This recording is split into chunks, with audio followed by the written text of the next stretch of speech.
kasi yun eh.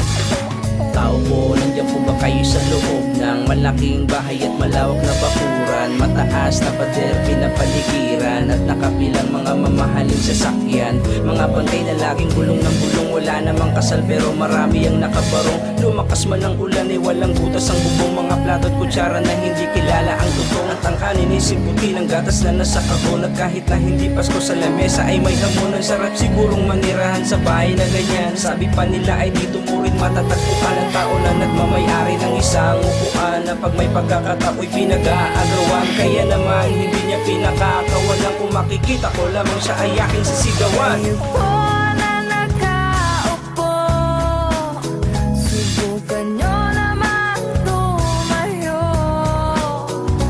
At baka matanaw ninyo ang tunay na kalagayan ko.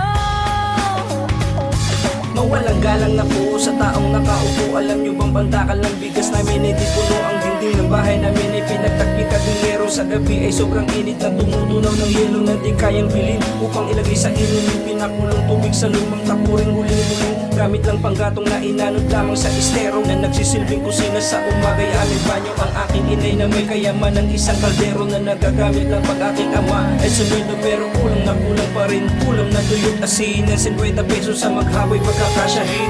Di ko alam kung talagang maraming harang o mataas lang ang papod ko. Nagbubulag-bulagan lamang po kayo kahit sa dami ng pera nyo. Walang doktor na makapagpapalino ng mata nyo kaya Bato, bato sa langit, ang matama ay huwag magalit. Bato, bato, bato sa langit, ang matamaan ay huwag masyadong halata. Huwag kang masyadong